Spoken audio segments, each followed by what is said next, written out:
What does it take to turn laughter into silence, to transform mockery into respect?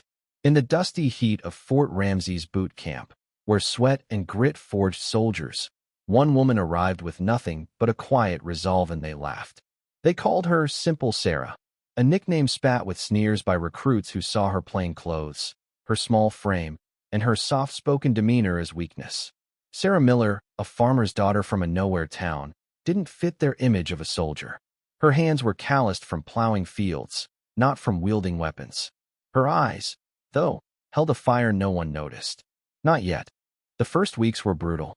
The recruits, mostly men, hardened by city streets or college bravado, in circles around her in drills. They mocked her slow pace, her clumsy grip on the rifle, her hesitation during combat simulations. "Go back to milking cows, Sarah," they jeered as she stumbled through the mud.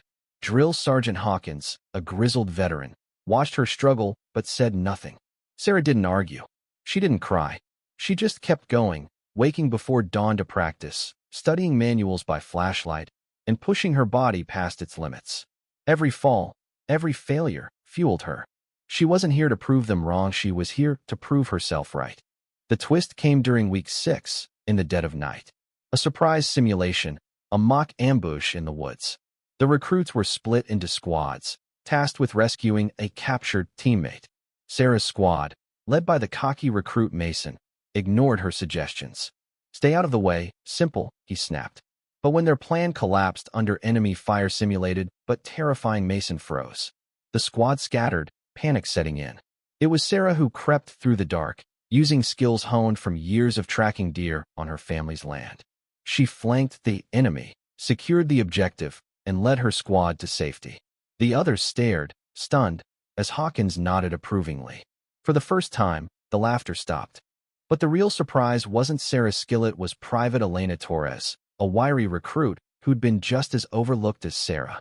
Elena, who'd grown up in foster homes, saw herself in Sarah's quiet grit. She approached Sarah after the ambush, offering a shy smile. "I knew you had it in you," she whispered. The two became inseparable, training together, sharing stories of their pasts. Elena's quick wit and Sarah's steady calm made them a formidable pair. Their bond shifted the camp's dynamic, forcing others to rethink their assumptions. Strength, they realized, wasn't just muscle or bravado, it was heart. By graduation, Sarah wasn't just passing, she was excelling. She topped the marksmanship charts, outlasted others in endurance runs, and earned Hawkins' rare praise. The recruits who'd mocked her now avoided her gaze, their taunts replaced by grudging respect. But Sarah didn't gloat.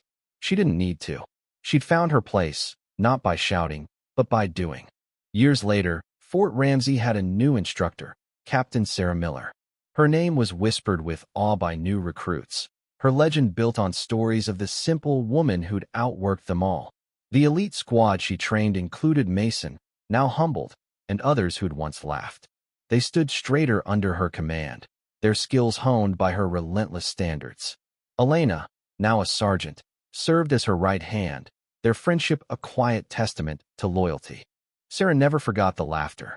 It drove her, not to bitterness, but to compassion.